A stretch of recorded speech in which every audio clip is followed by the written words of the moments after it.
Okay, we're Yeah. live on the Facebook group. Maybe Ben and Jake will join Hi. us again. How's Oh, it going? Jake's gonna be in the chat. That's gonna be good.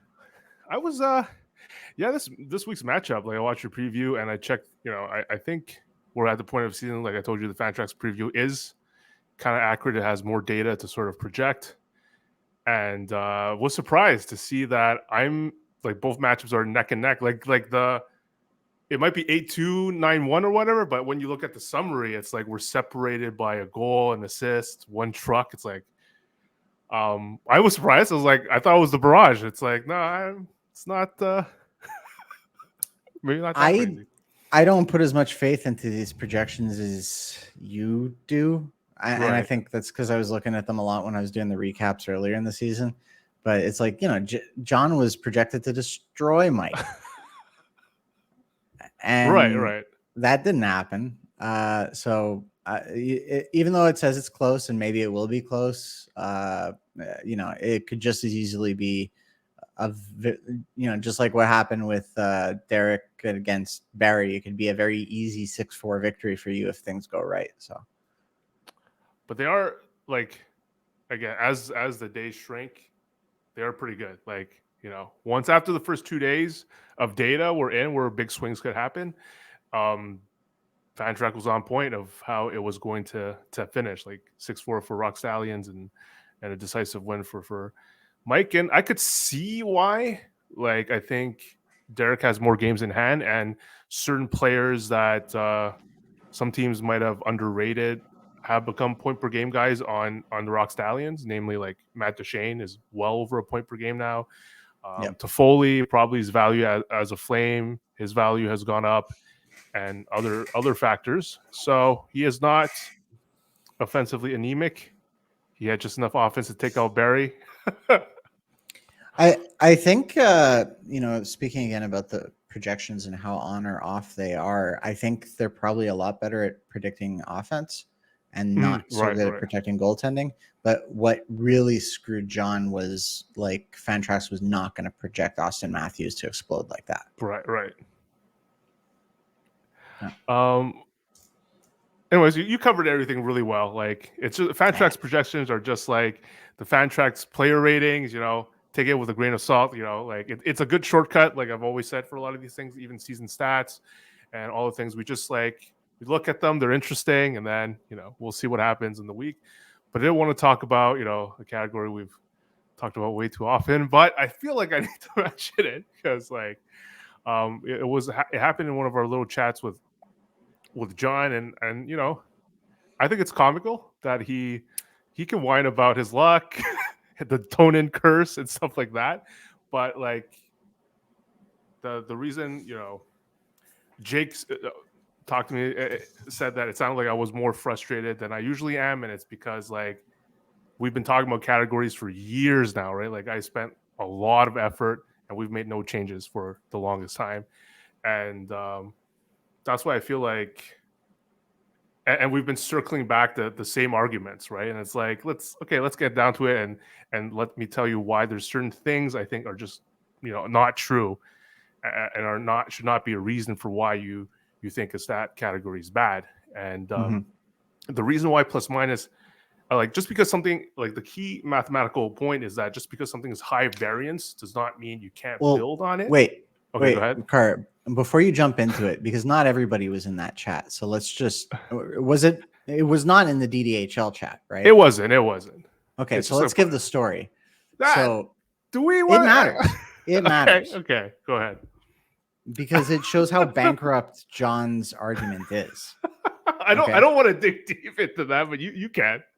I will, because I pointed out in my video that John was losing plus minus, and John took that opportunity to say, see, Derek pointed out in his own video that plus minus is a bullshit stat.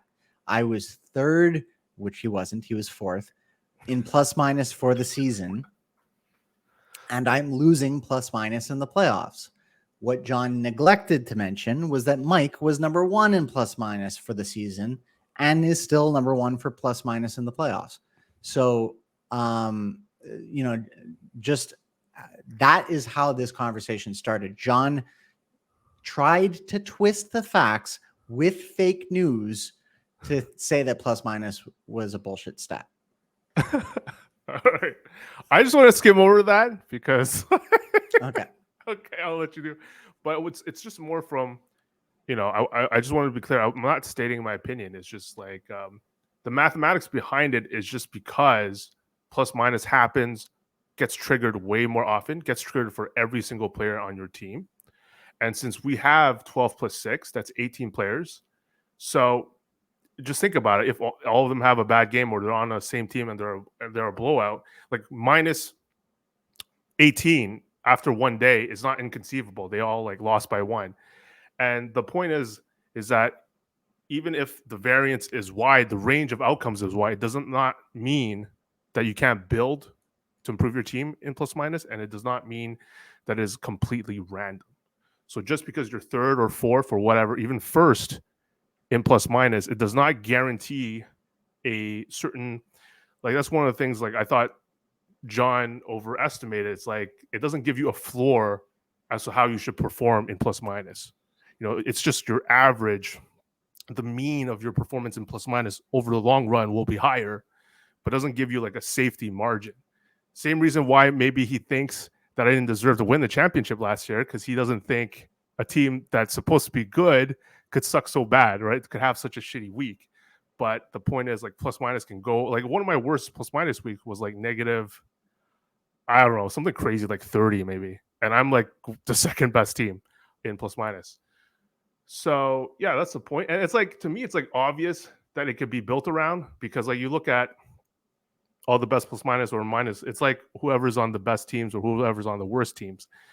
So that's why I always say, like, the arguments I will accept is like, it's not a fun category. We don't want categories to be too team based or too penalized for certain things, but I don't accept the argument that, you can't do things to change your luck, because that's what I've been doing the last 2 years.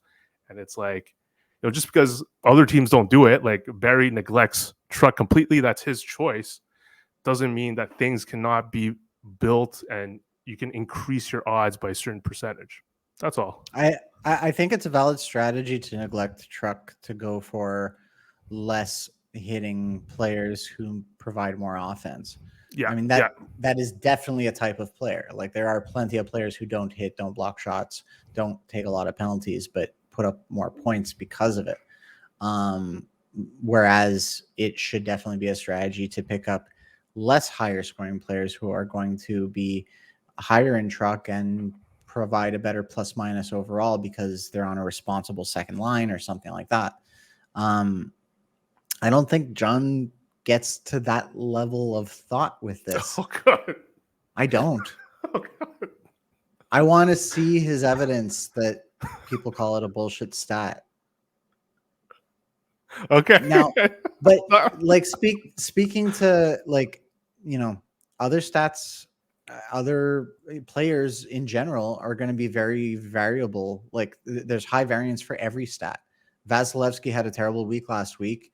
Most weeks he's a lot better than that. Matthews blew up last week and scored so many goals. He's a goal scorer. He's going to do that, but not always at that level. Some weeks you will have a bad plus minus week, and other weeks, you won't. Like you and John going through how many weeks you each won plus minus. You both won 15 weeks, something like that, in we plus both minus. Like 60 to 65% of the time we won. So, I mean, that just goes to show it is a stat you can build for and win on the regular. You won't win it 100% of the time, but how many stats will you win 100% of the time? If there is a stat where you can easily build to win 100% of the time, which there's an argument to be made that maybe truck is that stat, then it becomes a question of, is that a fun stat? Right. Yeah. And, like, I made it my goal. Like, it was, I guess I was bored in the pandemic to make my offense the most, balanced. And I was looking at every category to see what was, being undervalued. And some, like I've mentioned any time, it's not that I'm smart or anything. Some people choose to undervalue or handicap themselves on purpose, whether it be like not playing Leafs at all, right? Or Barry was in private conversation with me, like he wanted to make a point. He wanted to make a point that he could succeed and win without Truck. Like we all do things for specific things. So it's like, I'm not saying that that everyone like wants to try to game the system like I am. That's what I'm saying. And but on to stats. I did. Oh, go ahead, Derek. Did you have a reply? John in the chat notes that when he checked, he was third in plus minus. Maybe he was, but he dropped the fourth. Just for the he record. had a pretty bad week. He had a minus 11 or something. Onto like variance and stats, I did want to mention something, like a small conversation I had with Dan. I don't know if you remember that thread where he talked about maybe modifying game-winning goals a certain bit, and it was because he felt like when you were behind like 5-0 in game-winning goals, it made it, like his point was, hard to catch up, and it felt like you could not it didn't make it exciting to track for the rest of the week. But I think like that's not the right way to look at it. I think what you really care about is the percentage chance you have as a dog. Like what we want is the worst team to still have a chance to win, right? That builds like that certain excitement in poker and everything. And I think all you care about is like your odds before the week. Because for example, just like shutouts, when someone has a shutout, you're really far behind because it's so rare. And same with game winning goals. It's like, it's kind of rare for someone to be like 5-0 against you. And sure, like it sucks that specific week to be that behind. But like at the beginning of the week, you were still like maybe like a 35% dog, and that's fine. And, you might appreciate this. I felt like I compared it to poker, right? Like you can have ace king against like 8-7 offsuit. Yeah. But if they flop 2 sevens, like you're way behind, and then the turn in the river are no longer that exciting to watch. And I think that's the same thing. But what we want is to like sort of make things interesting by having, like we talked about, maybe goals and assists are too deterministic. And then we have some categories like game winning goals that are like, maybe they're more 60-40, 65-35. But what happens in the middle week doesn't mean that, it's a bad, like we can't control it. Like some teams will just go really ahead on specific weeks. So I just wanted to mention that. Yeah, I agree with your poker analogy.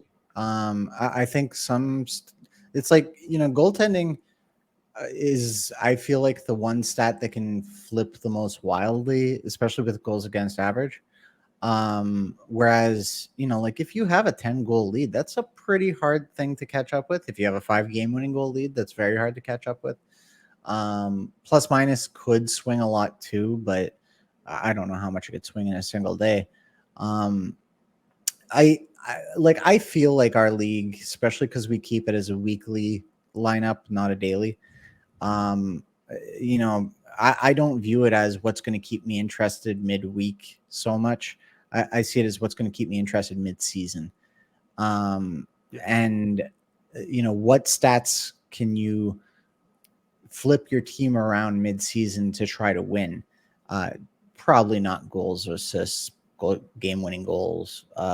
You could try to flip plus minus and truck, but then you're giving up potentially, goals, assists, and special team points if you're focusing on the diamonds in the rough that are giving you those categories.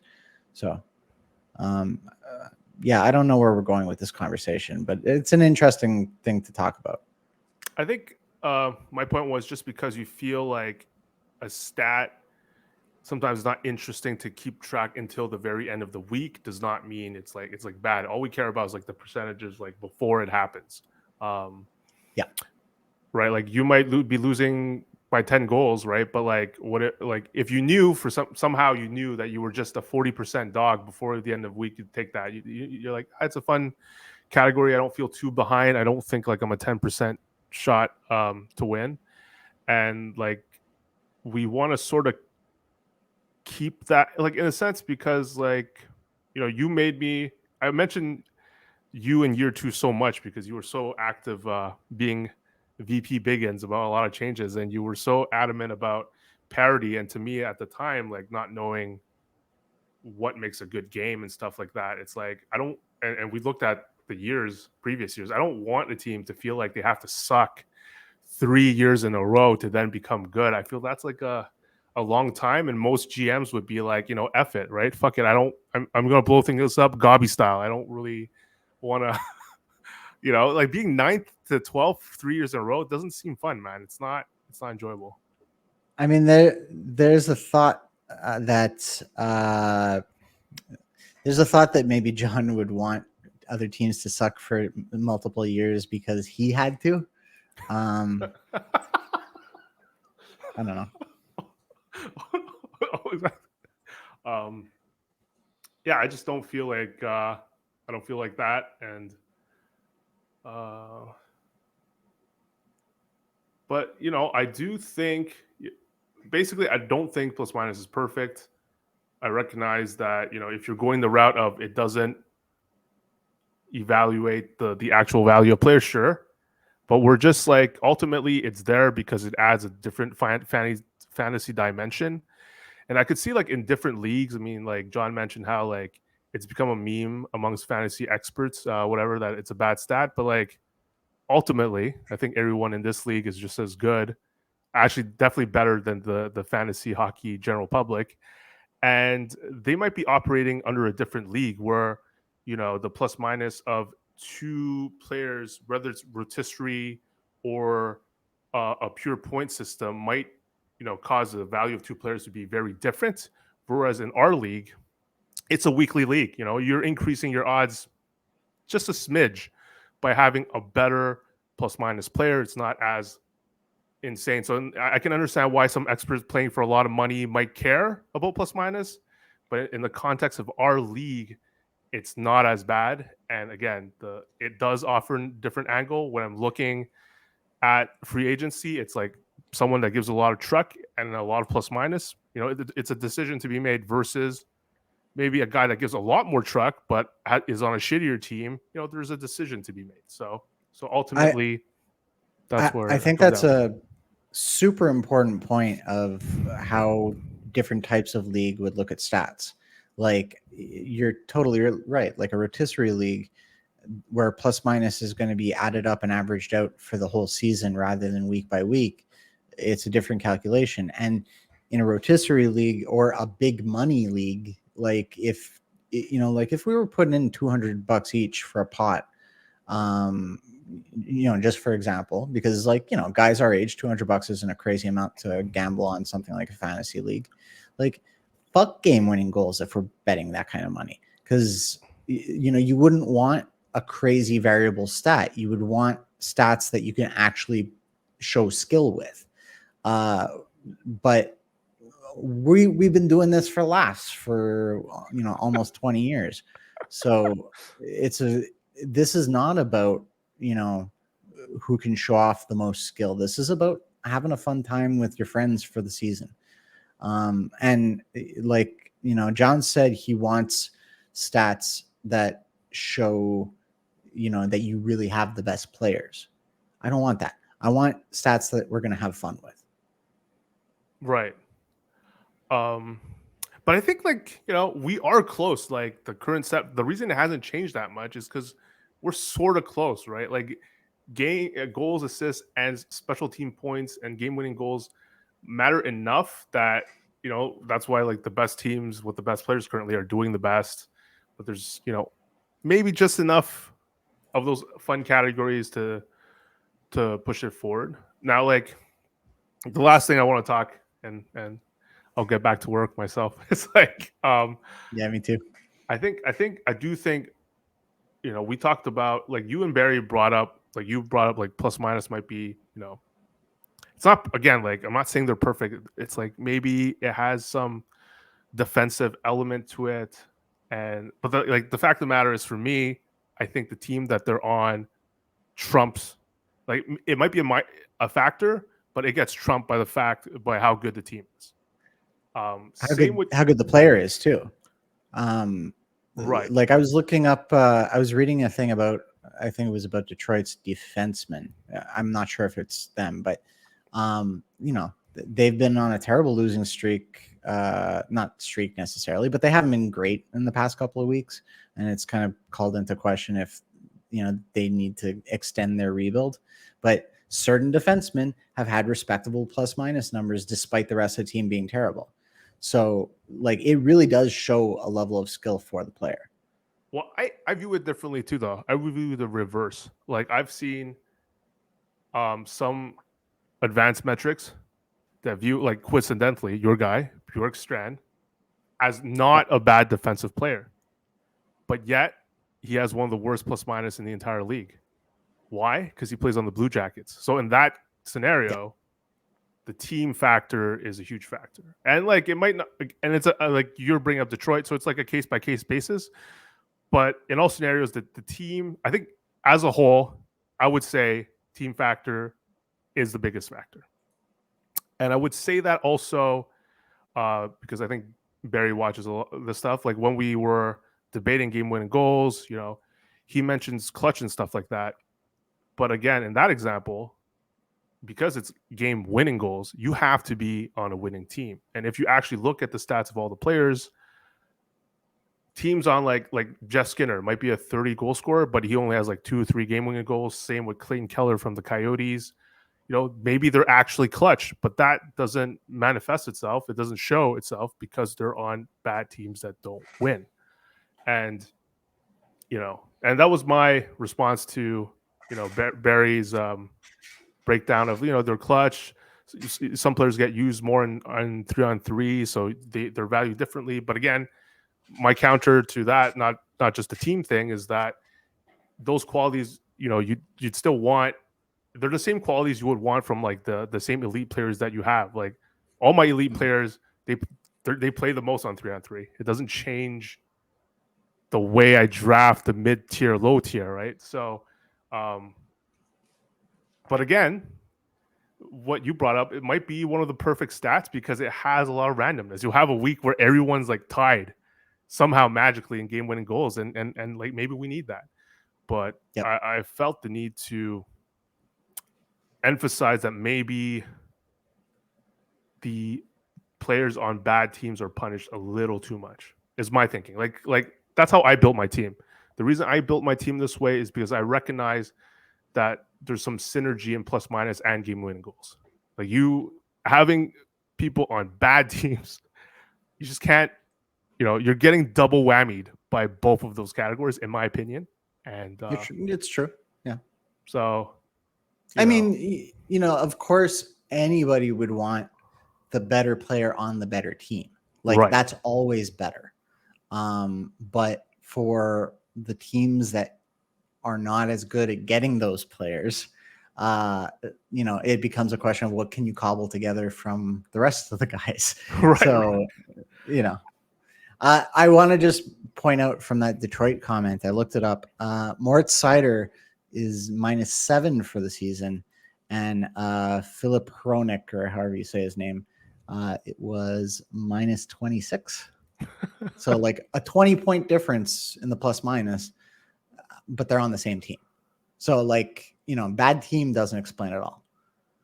I think that's why some people don't like the serious players don't love it, because of how variable it is within the team. Like people would be like, oh man, they're on the same team, but why is this guy higher plus minus than the other guy? And a lot of it is also like 5-on-5 luck, stuff like that. But your guy stands out, Bjorkstrand. Like Seth Jones on Chicago is also considered pretty good defensively, and he's negative a zillion or something. But like, it makes it like, it does make it so for me, rule of thumb, don't pick teams on shitty teams. Like draft, not just like, we're talking about not the keeper level. We're talking about like, the teams that fill your lineup, which is why I had Radko Gudas. He leads the entire league in truck, and he was playing for Florida. Like, easy pick, and stuff like that does influence. So, that's something to think about. Like for me, like if someone said that, it makes players on bad teams too not fun to own, which is something I've trumpeted a lot, then I think that's a fair argument. For me, that's a good argument to either change game win goals up a bit or plus minus. If you felt like bad teams, like there's a lot of like, I don't think Clayton Keller and stuff like that, like people on really good teams should be punished that harshly, and that's my opinion. And because I didn't think the league was going to change much is the reason why I traded away Clayton Keller and grabbed all these Minnesota Wild guys. It's because if we're not going to change the settings, I'm going to pick who I think will be on a good team for the next 5 years. And that means avoiding Coyotes, I guess avoiding maybe Habs at this point, but we'll see. And that's where it explains my edge. Me and Mike's edge, my guess, is because we embrace the Leafs and they're high plus minus this year. I mean, there's truth to that. What I'd say though is like, you're absolutely right to avoid good players on bad teams, because it's going to penalize you in two categories. But then like on the opposite side of the coin, like, using a guy like Bjorkstrand, if Bjorkstrand gets flipped to like one of the better teams during an off season, I've instantly upgraded by two categories, right? Correct. You have who's your favorite guy? Who's your picture about there? The guy in the Wild. What's his name? Kaprizov. If Kaprizov for some reason signs a huge contract to play for San Jose, and San Jose continues to suck for years, right? That's going to hurt your team. But are you going to drop him? You're not going to drop him. Are you going to trade him? I mean, you might, but like that's the kind of thing that's totally out of our control. Right. But even though that's going to hurt you, if Bjorkstrand goes to a good team, that's going to help me. And I think those kinds of moves, it's nice to have one category where that would show up in. Maybe not two, maybe, right. But yeah. I think that's where I'm coming from. Like, it feels like they're a smidge too bad, right? For me, like Clayton Keller wasn't Kaprizov level, but he was on the way there. He's like, he's not elite tier, but he's right a step or two below, and I felt comfortable trading him away because I knew he was going to be stuck there for a while. And but again, maybe that's a good thing that I'm supposed to trade him to a non-playoff team like yours in this example, where you hope in the next year or two the Coyotes are good, and then like that gives you an insane upgrade. So yeah, because I wouldn't want him for this year if I'm competing, unless he was super elite. I'd be like, okay, I want a better plus minus guy, a better game winning goals guy. Give me that. I'll give you him. He's better for the future, and he has the upside of going to a better team. So that's one way of thinking about it. Yeah, because like if we drop both game winning goals and plus minus, and then these two great guys who are one on a good team, one on a bad team are suddenly the same, it makes the choices less interesting. Right. So they have to be there, and I think it is fun. Like when I'm drafting, like it is a skill because we might not all agree. The weird thing is like when I think about it, it's good to compete when we have disagreements. It's ironic because but I also want us to get on the same page when we're debating certain categories. So it's kind of weird because, if people think truck cannot be built, I like that because, that's why I'm taking advantage of it. But I don't want to like discuss to the point where I get everyone to agree to the same strategy also. I don't think you have to be afraid of that. I mean, John and Barry is proof. So yeah, but it's just like goalies are also very, it's not a bad thing. They're also tied to how good their team is. A lot of them, like my Grubauer guy went from elite goalie to droppable in the span of 1 year, just because he went to the Seattle Kraken. So we're seeing that, and that happens. So I'm not saying, as long as it's something that you can build around, that you can sort of predict at some level, and that offers a different dimension to some of the other categories we have, it is a legit consideration. And Yep. that's why I'm so against John being like, he talks about we should all be open about shots, face off, and all of that, but like, you know, plus minus falls under that category. There's no reason to, like, for me to discard it completely. There's just actually no reason. And I'm done my spiel. I will say one thing, because, you know, John made that post about let's get all our proposals out for rule changes. I think this Dan rule of we need 10 votes to pass any change, I think that's going to prevent most changes from happening. Because, you know, if John tries to push shots, I think we're easily going to find 2 to 3 people who say no. I think, you know, if we propose any of our crazier ideas, easily no. Like, I think truck is the one slam dunk, but it's like, do we even have 10 guys agreeing on how to change the goalie stats yet? I don't think so. I don't think so. No. So we'll see. But I think, and maybe to be frank, I don't want to change goalie stats that bad. I know others do, but I don't. I think we should be more loose on the 10 rule. Like, I think we just need, we should lower it because one person doesn't even have Facebook. So we should just lower the requirements. Like, basically, it's like 10 out of 11, right? Sure, Gabi can be told. But he does watch the videos when you post them on Fantrax. Right. Sure. Yeah. Unless the poll's done on Fantrax and everyone votes it, then sure. But like, and we do regurgitate a lot of the arguments on this, so I guess it's fair. I guess if he actually watches these videos, he can get a vote. Well, he is entitled to a vote, isn't he? Is he not? It's just like we want people to at least like participate in the Facebook debates, right? And I think that's what did I want to say? My mind trailed away there. Who's going to win this week?